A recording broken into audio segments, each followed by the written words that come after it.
আজকে তো ভাই সবার জন্য নেমে তার কবরটা জিয়ারত করা যাবে আপনাকে তো কোরআন শরীফ খবর দিয়েছে তার জন্য যেই দেশের জন্য জীবন দিয়েছে তার কবরটা যদি জিয়ারত না করা যায় কে পারবে? শহীদ কাকে বলে বলেন?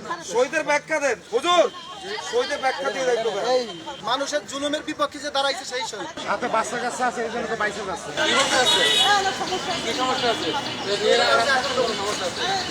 আপনাকে বঙ্গবন্ধু যে দেশের জন্য সবকিছু করছে আজ তার জিয়ারত করতে দেবেন না আপনারা? আপনারা তার বাড়ি জিয়ারত করতে দেবেন না?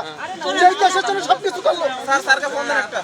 এই দেশের জন্য যে সবকিছু করলো তার কবরটা জিয়ারত করা যাবে না আজকে। আমি তার জন্য কোরআন শরীফ খতম করছি। আপনি কি জিয়ারত করতে এসেছেন? হ্যাঁ আমি জিয়ারত করতে আসছি। আমি বঙ্গবন্ধুর জন্য কোরআন শরীফ খতম করছি। কথা বলুন না তুমি।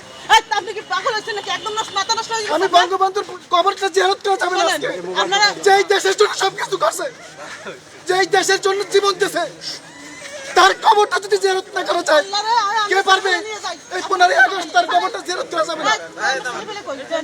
আপনার নাম কি? আল্লাহর কাছে বিচার দেবো, আল্লাহর কাছে। আপনার নামটা বলেন, পরিচয় দেন। আমার নাম মাওলানা ওয়ালিউল্লাহ। কোন জায়গা থেকে এসেছেন? আমি আসছি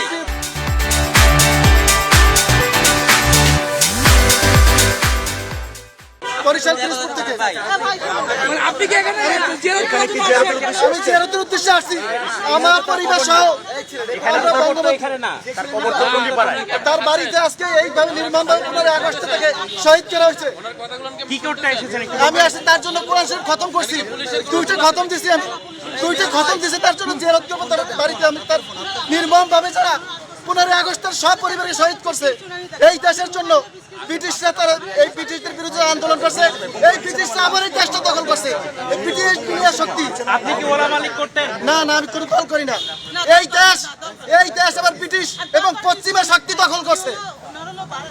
এখন কি প্রবেশ করতে এখন না আমাকে প্রবেশ করতে দিচ্ছে না।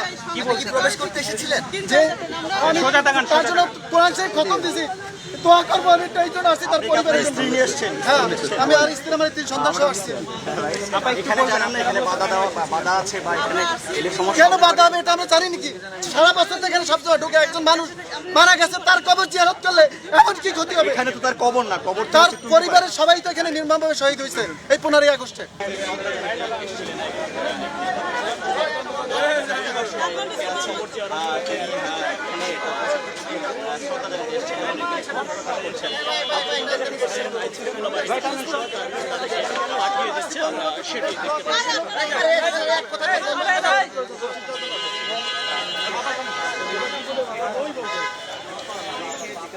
আরে